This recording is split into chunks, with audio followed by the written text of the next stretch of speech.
The Cap That Mother Made by Christine Westerberg. This is the story of Anders and his adventures in and out of the deep, dusky Swedish forest.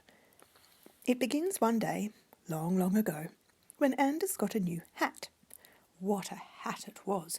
Soft, fuzzy wool, with reindeers marching all around the edge. Anders' mother made it just for him. Anders went out for a walk in his new hat. Soon he came upon a giant ash tree, and under it a man resting in the shade. But when the man saw Anders, he jumped up, smiled and bowed until his whiskers brushed his knees. Thought Anders, I must look even handsomer than I thought, perhaps good enough to see the king. He turned to ask where the king lived, but the man had vanished. Anders wandered on, and by he met a little girl who could not resist going up to touch the beautiful reindeer. I'll trade my hat for yours, and I'll give you the kite too, she said, tugging on a great yellow kite. But not for 100 kites would Anders give up the cap that mother made. Give you my hat, my beautiful hat? No, I cannot do that. And he waved goodbye and went on his way. A little later, he met a unicorn. It looked at his hat, then rolled its eyes and tossed its mane and said, "Bless my tail, what a terrific hat! I'd give my own horn for such a hat." But Anders shook his head. Give you my hat, my beautiful hat? No, I cannot do that. Just for 5 minutes. Anders shook his head. I'll give you a ride to the Silver Castle. And then will you promise to give my hat back? Anders asked. Of course, said the unicorn. The Silver Castle, murmured Anders.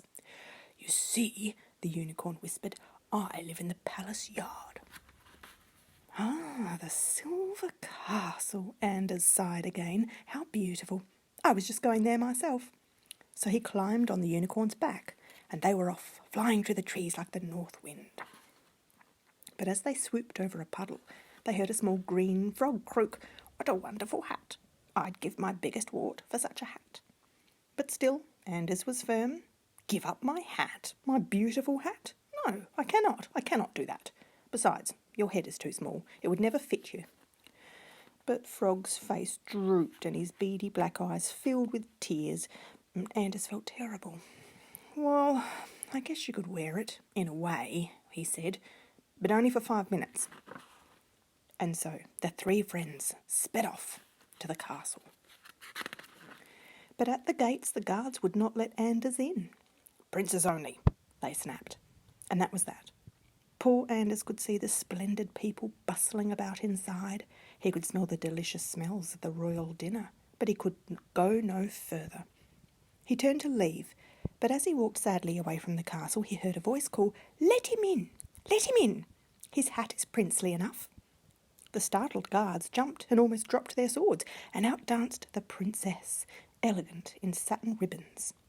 She stepped down gracefully, then grabbed Anders by the hand and whisked him into the banquet hall, where his mouth dropped open in amazement. What sights, what smells! What a hat, she cried.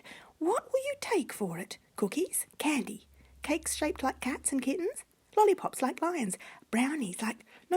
No, Your Highness, stop, Anders interrupted. Leave me my hat, my beautiful hat. I won't take it off. I cannot do that. He grabbed it and pulled it down over his ears.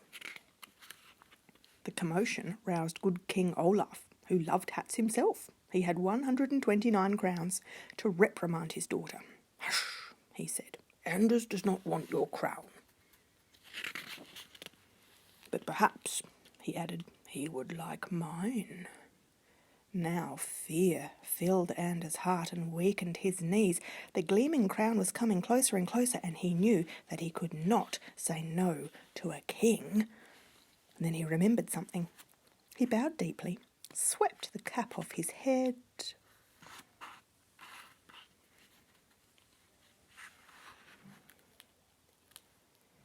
And by the time King Olaf was able to sit up again, the 3 friends were far, far away, flying through dusky forests and over high mountains, like the south wind.